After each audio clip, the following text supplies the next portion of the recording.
The characteristic auscultatory finding of mitral regurgitation is a holosystolic murmur of constant intensity, as shown by this phonocardiogram. Listen to a patient with mitral regurgitation. I will start with 3 normal beats and then add the murmur.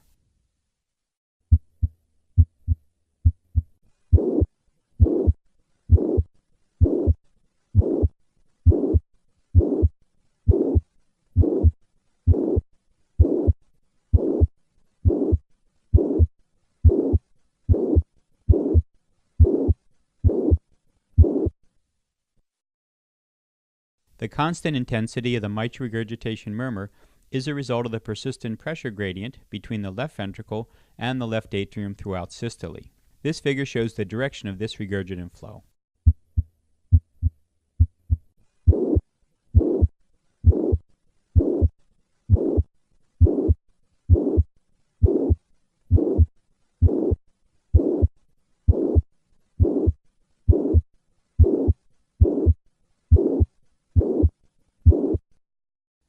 This murmur is heard best at the apex with the patient in the left lateral position.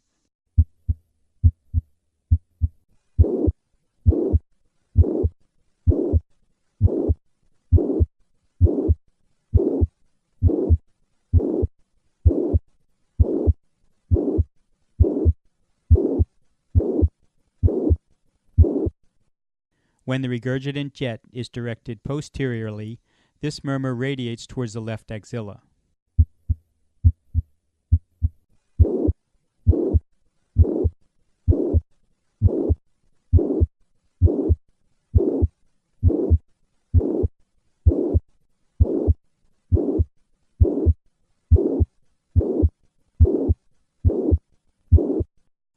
If the regurgitant jet is directed anteriorly towards the sternum, the murmur radiates towards the left sternal edge.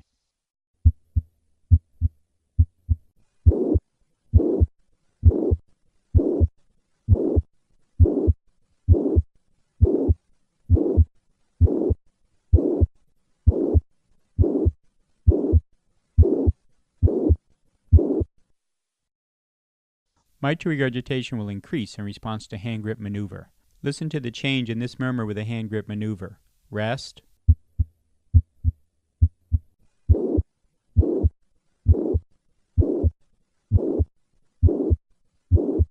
Hand grip.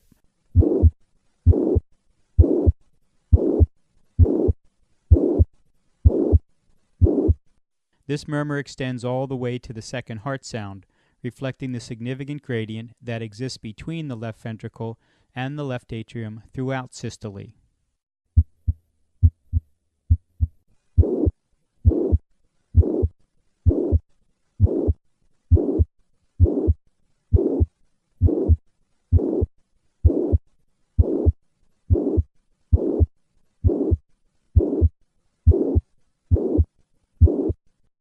Common etiologies of mitral regurgitation include myxomatous degeneration of the mitral valve, as shown in this figure.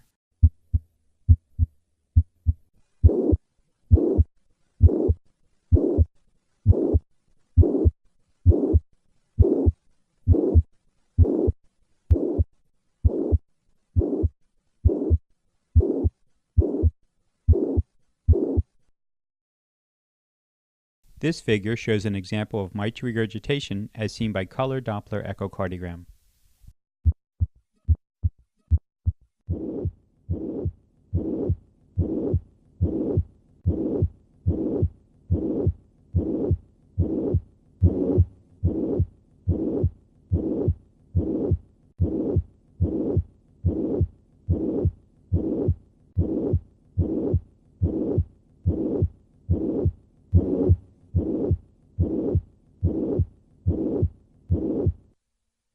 In summary, mitral regurgitation presents with a holosystolic murmur of constant intensity, which is heard best at the cardiac apex.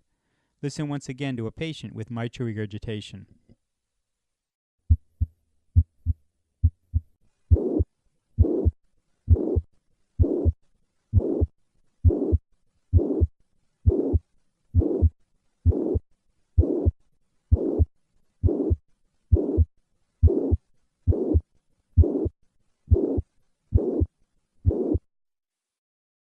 The murmur of mitral stenosis is a low-pitched, rumbling, diastolic murmur as shown here in the phonocardiogram.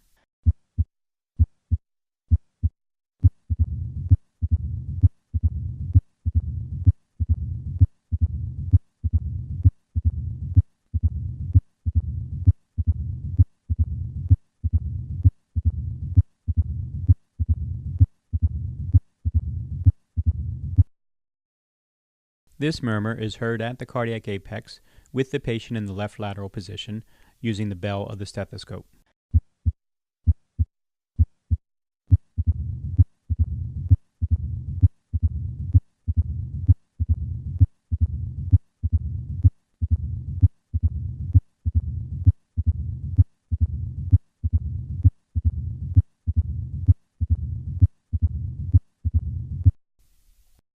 The presence of an opening snap should alert the clinician to look for mitral stenosis. I will start with 3 normal beats, and then add the opening snap, and then the murmur.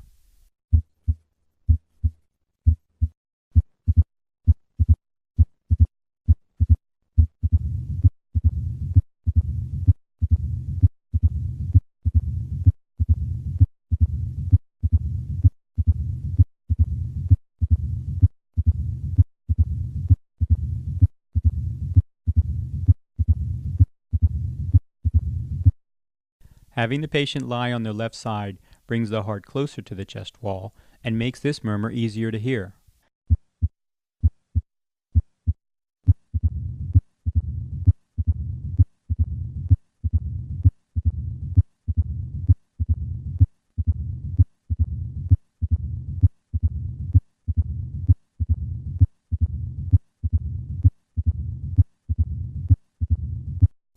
With exercise, the gradient across the stenotic mitral valve becomes larger.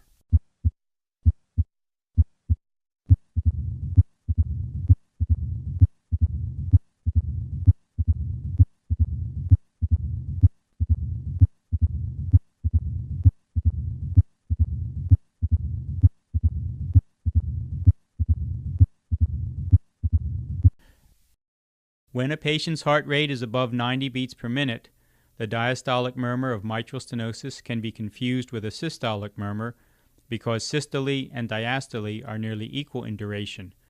One way to avoid this pitfall is to simultaneously palpate the carotid pulse to establish the onset of systole.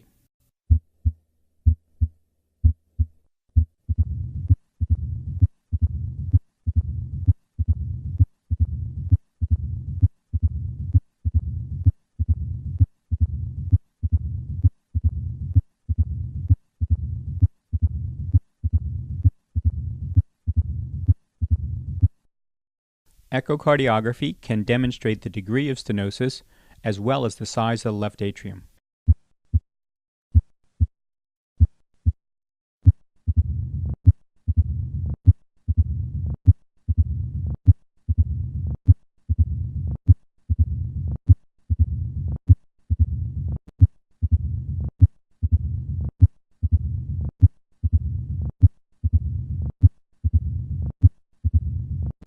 With calcific mitral stenosis, the opening snap can be lost, but the murmur remains.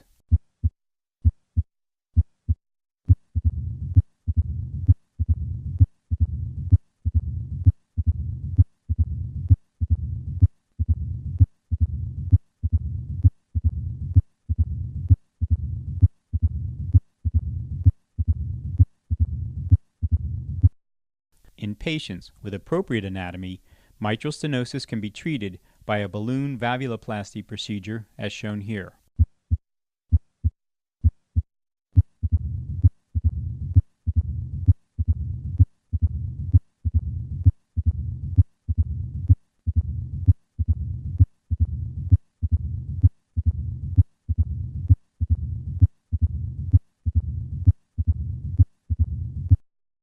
In summary, mitral stenosis is a low-pitched, diastolic rumbling murmur which is heard at the cardiac apex with the bell of the stethoscope.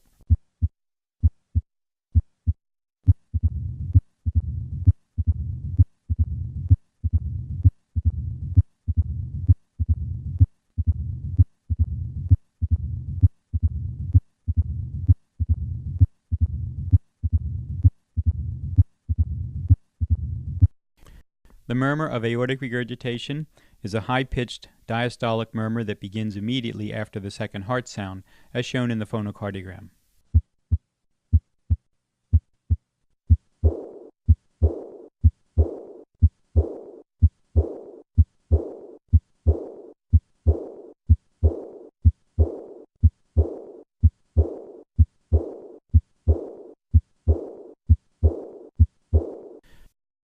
This murmur is usually heard in the third or fourth left intercostal space with the patient leaning forward.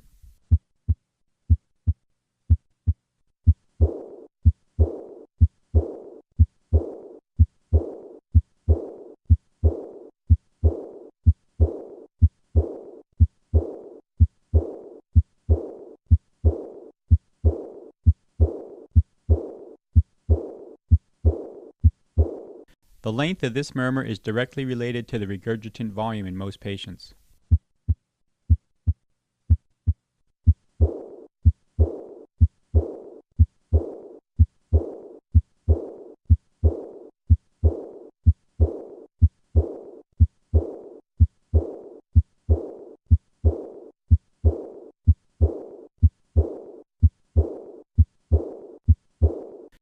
Typically, a pulse pressure greater than 100 millimeters of mercury accompanies severe aortic regurgitation.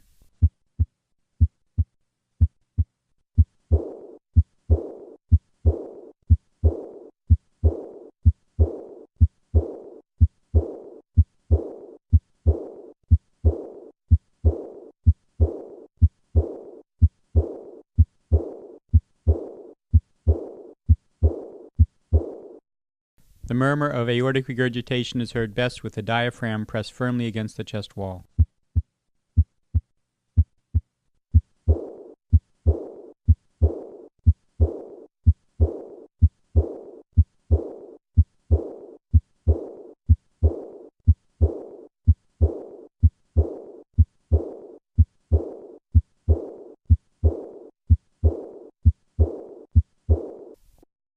This murmur can be increased by having the patient tighten both fists. Listen to the change in the murmur of aortic regurgitation with a hand grip maneuver. Rest.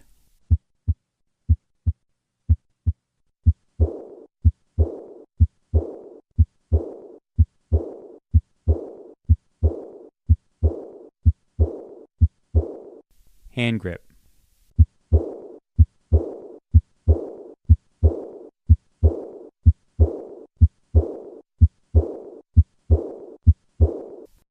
If this murmur is heard at the lower right of the sternum, then aortic root pathology such as an aortic aneurysm should be suspected.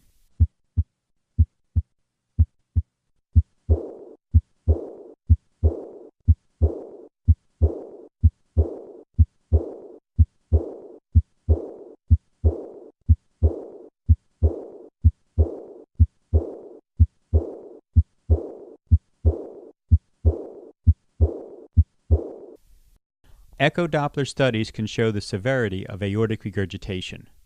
Notice how this color jet coincides with the onset of the murmur.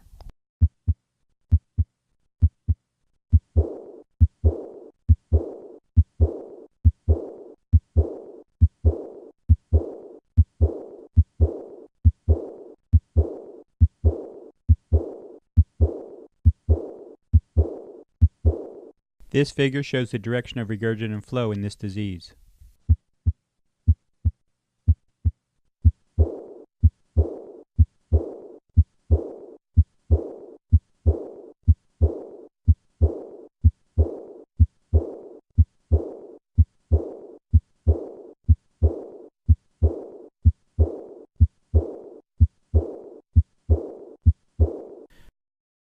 In summary, the murmur of aortic regurgitation is a diastolic, decrescendo murmur which is high-pitched in character and heard best in the third or fourth left intercostal space.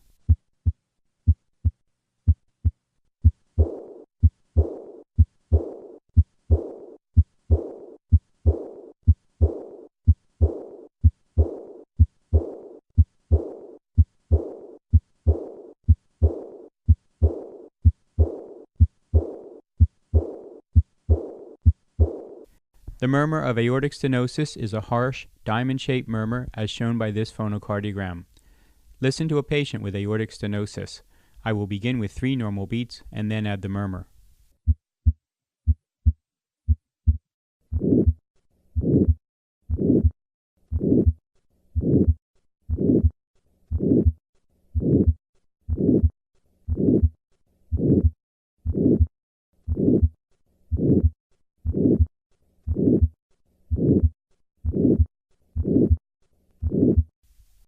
This murmur is heard best at the second right intercostal space with the diaphragm of the stethoscope.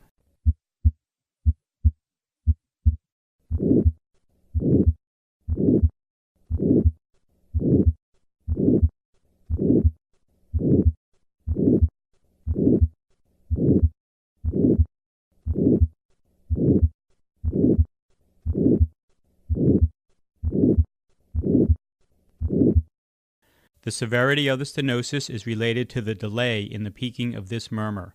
The later the murmur peaks, the more severe the stenosis.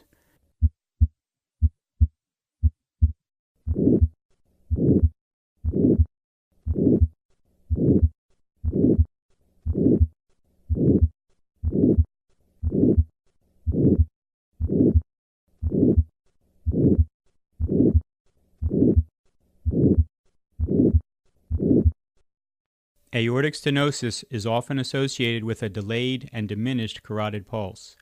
Notice the normal carotid upstroke on the left and the delayed one on the right.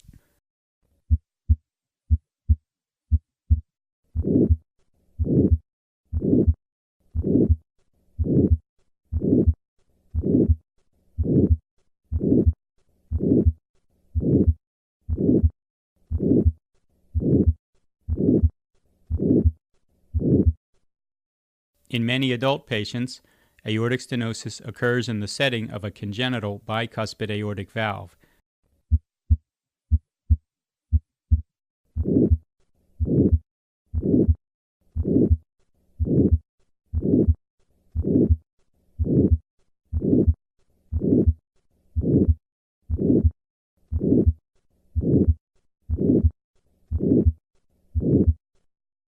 Once the valve calcifies, the second heart sound may become inaudible.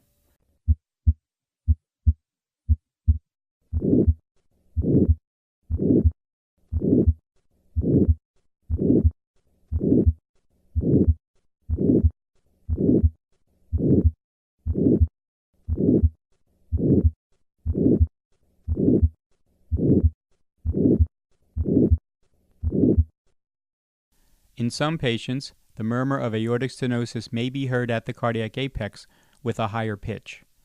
This phenomenon was first described by Gala-Vardan.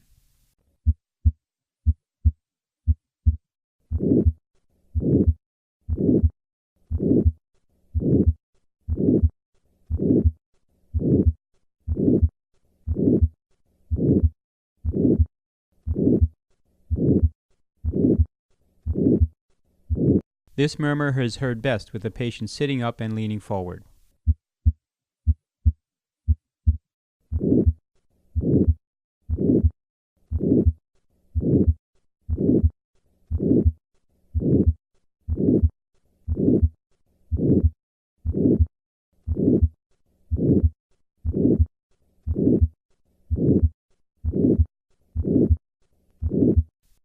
Echo Doppler studies can directly measure the gradient across the aortic valve, allowing a calculation of aortic valve area.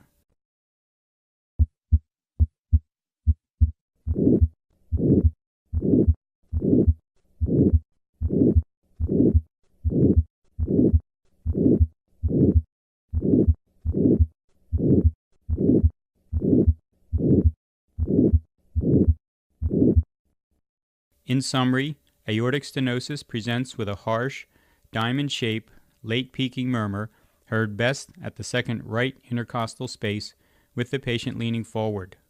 Listen once again to a patient with aortic stenosis.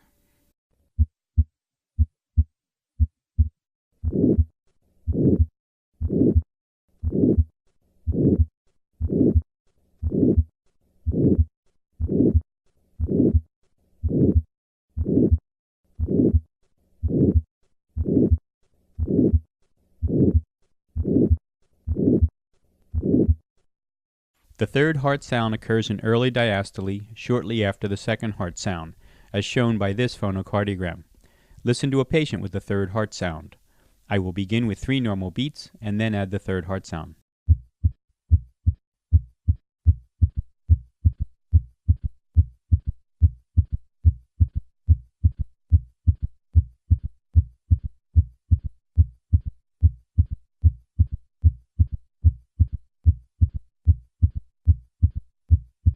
The third heart sound is heard best at the cardiac apex with the patient in the left lateral position.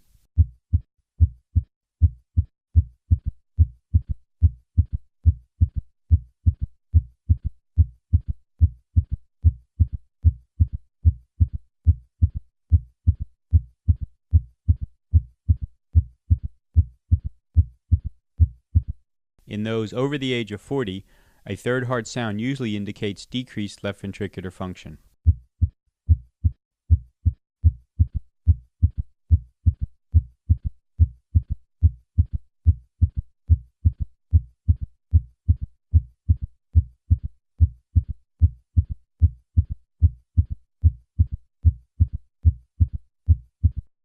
A third heart sound is usually heard with the bell of the stethoscope at the apex.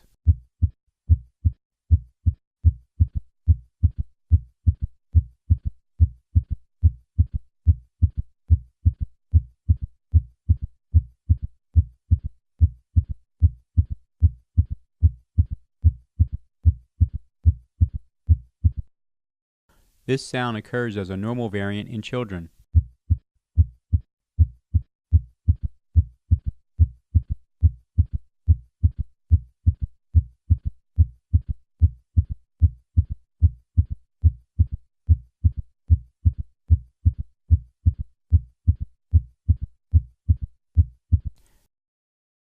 A third heart sound may also occur as a normal finding in young adults.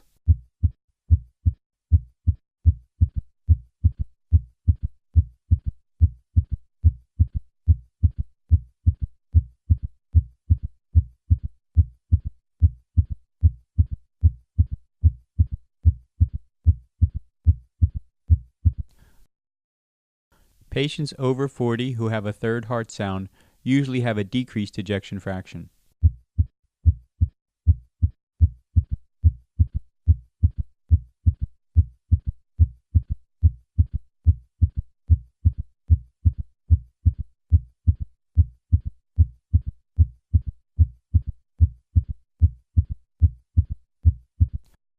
A third heart sound can be difficult to detect because it occurs in the shadow of a louder second heart sound.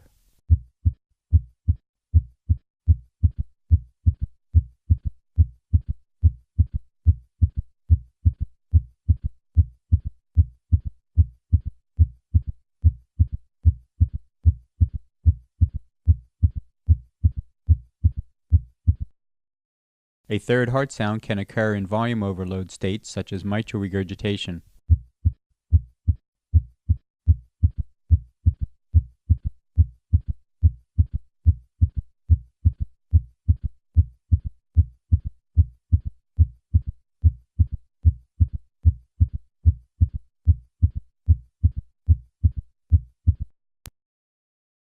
A third heart sound may be palpable at the cardiac apex.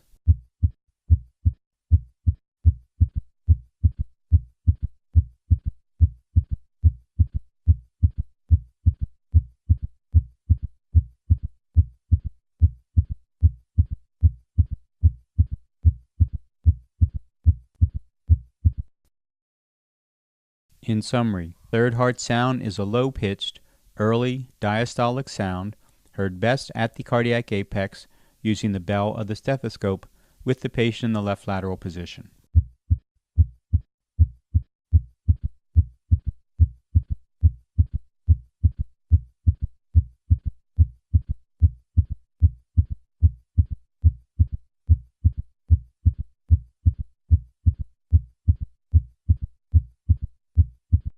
The fourth heart sound occurs in late diastole, shortly before the first heart sound, as shown by the phonocardiogram. Listen to a patient with a fourth heart sound. I will begin with 3 normal beats and then add the fourth heart sound.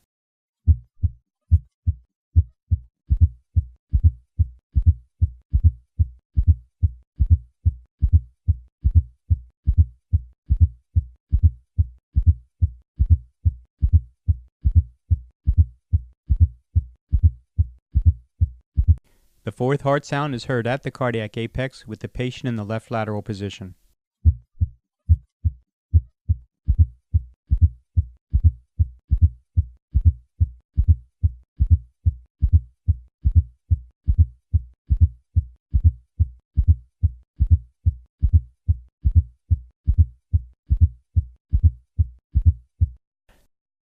A fourth heart sound indicates that a ventricle is stiff and non-compliant.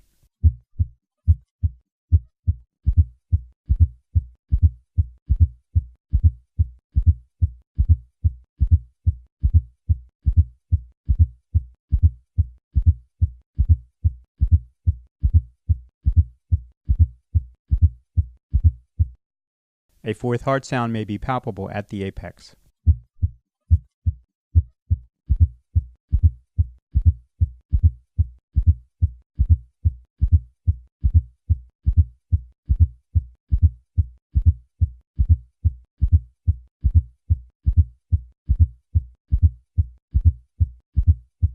A fourth heart sound feels like a double impulse at the cardiac apex.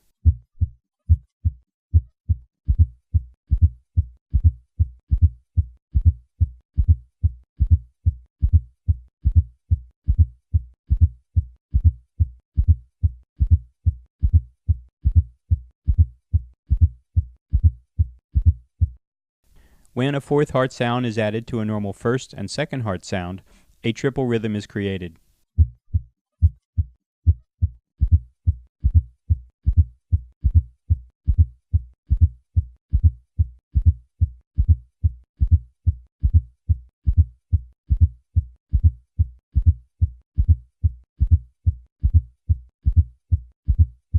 Although a fourth heart sound is due to a forceful atrial contraction, it actually originates in the ventricular wall.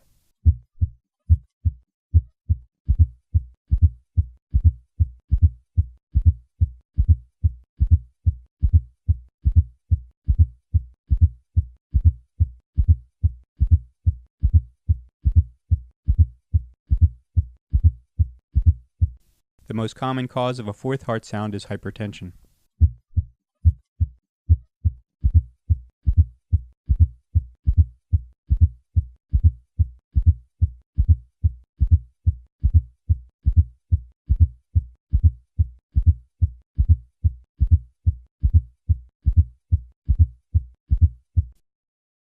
Poorly controlled hypertension leads to left ventricular hypertrophy in many patients.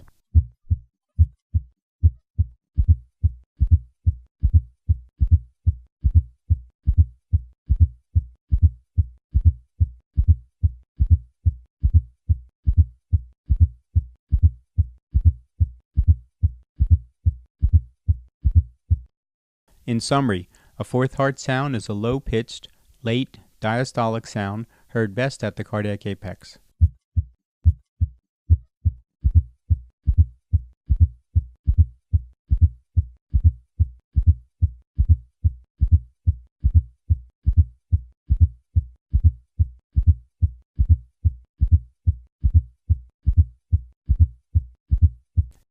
Summation gallop.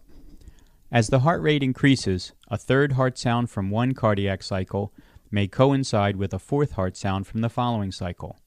In this case, a single loud diastolic sound is heard as the two sounds superimpose on each other. Listen to a patient with a summation gallop. I will start with 3 normal beats and then add the summation gallop.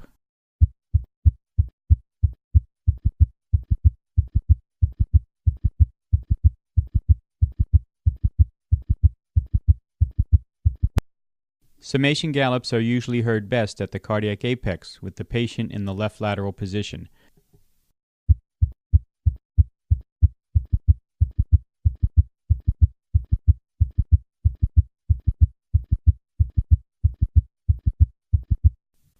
The most common medical conditions where summation gallops occur are end-stage dilated cardiomyopathy, end-stage ischemic cardiomyopathy, or left ventricular aneurysm.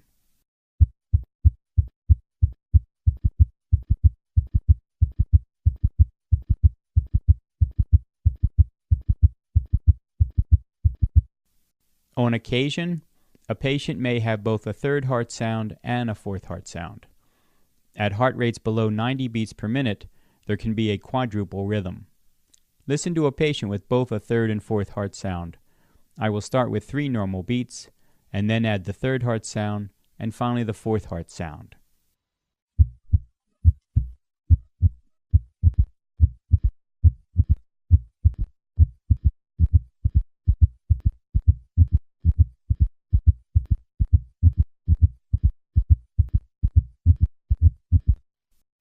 At cardiac catheterization, the third heart sound occurs during early peak ventricular filling, and the fourth heart sound coincides with atrial contraction.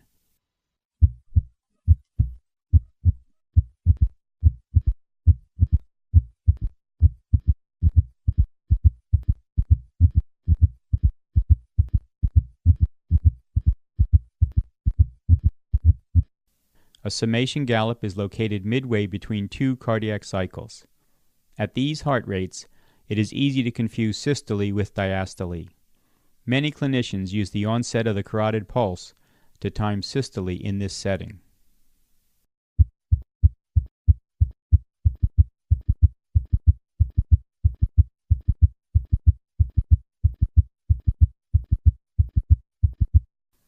Some patients with a summation gallop may have only a third heart sound or only a fourth heart sound when the heart rate falls below 90 beats per minute. Listen as the heart rate of a patient with a summation gallop decreases to reveal an underlying third heart sound.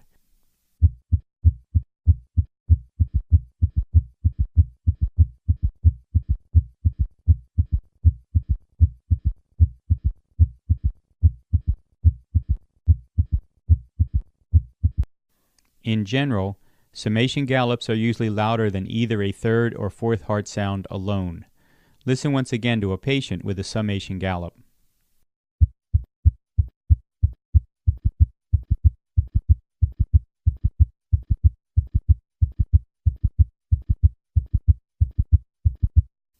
In summary, above a heart rate of 90 beats per minute, a third heart sound can be superimposed on a fourth heart sound to create a loud summation gallop.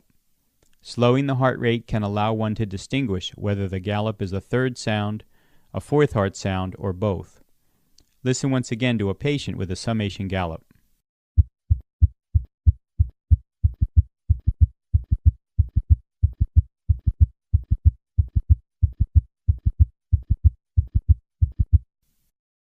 Innocent systolic murmurs are due to turbulence across the normal aortic or pulmonic valve. These murmurs peak early in systole, as shown by this phonocardiogram. Listen to a patient with an innocent systolic murmur. I will begin with 3 normal beats and then add the murmur.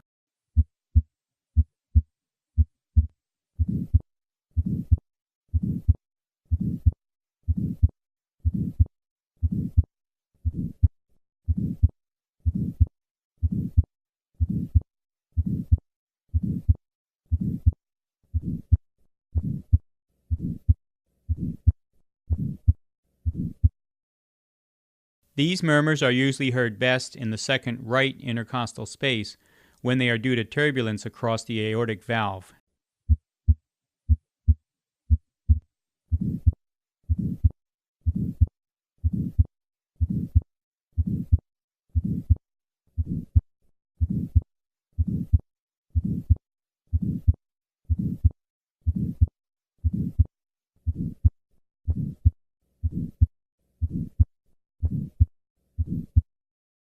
Innocent systolic murmurs can also occur due to turbulence across the normal pulmonic valve. In this case, the murmur is heard best at the second left intercostal space.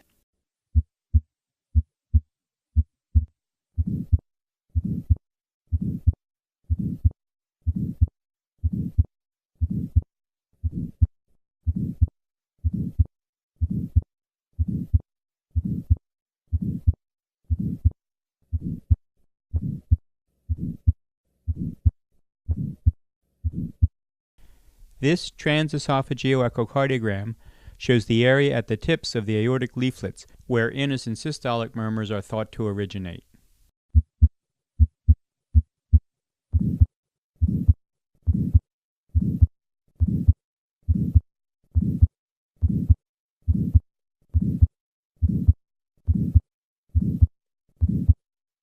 M-mode echocardiography has demonstrated high-frequency vibrations of the aortic valve which correlate with the pitch of innocent systolic murmurs.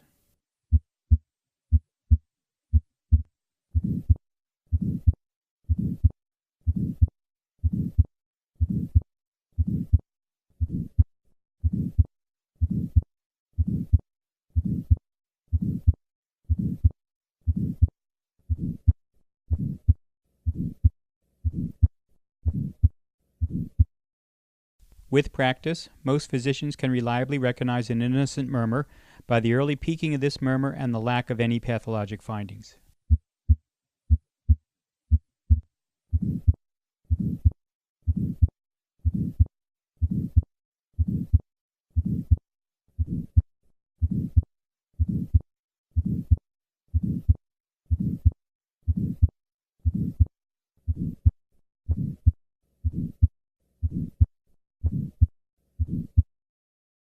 In older adults, systolic ejection murmurs are often attributed to aortic sclerosis with thickening of the aortic valve, as shown on the left.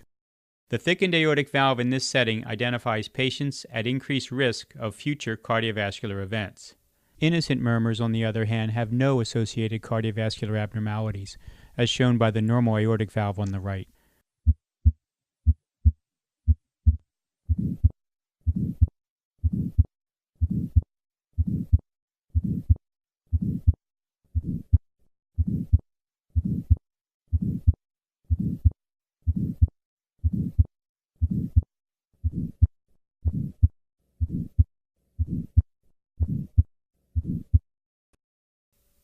With practice, most clinicians can reliably recognize an innocent murmur by its early peaking and distinguish it from a late peaking murmur of aortic stenosis. Listen to the difference between these two murmurs. I will start with an innocent murmur, as shown by the phonocardiogram on the top, and then play an aortic stenosis murmur, as shown by the phonocardiogram on the bottom.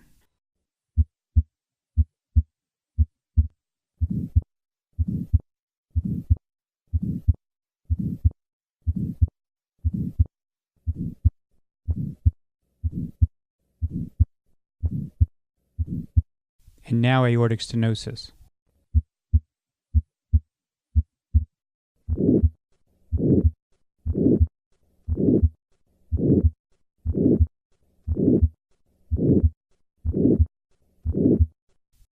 In summary, innocent systolic murmurs are due to turbulence across the normal aortic or pulmonic valve. These murmurs occur in more than 50% of normal individuals and are the most common murmur heard in a general medical population. Listen once again to a patient with an innocent systolic murmur.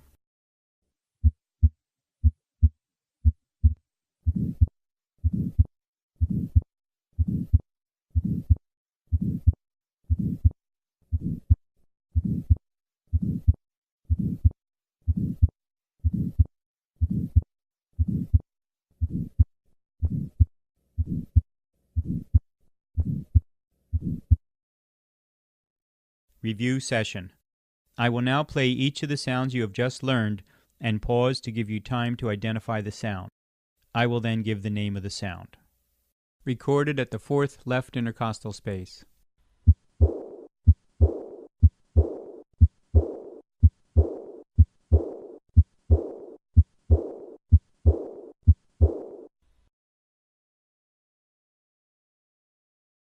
Aortic regurgitation. Recorded at the second right intercostal space.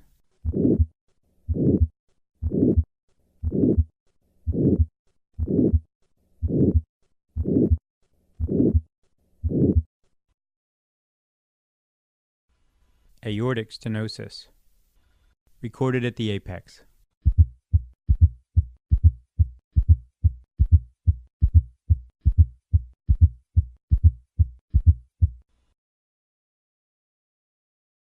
Fourth heart sound.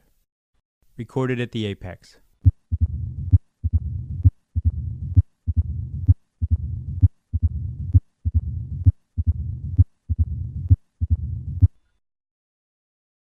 Mitral stenosis. Recorded at the apex.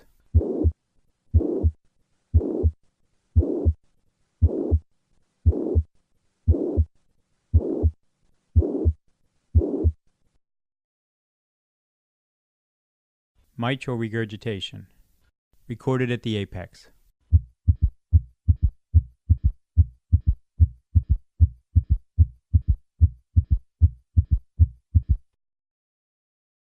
Third heart sound. Recorded at the second right intercostal space.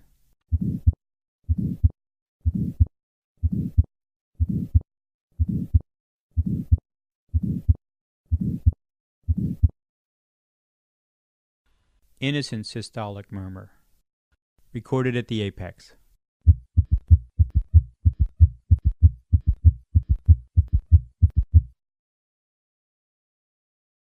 Summation gallop. If you did not recognize each of these sounds, you may want to listen to that audio chapter again. Thank you for taking the time to listen to this program. I hope you have found this information to be both enjoyable and useful in your care of patients.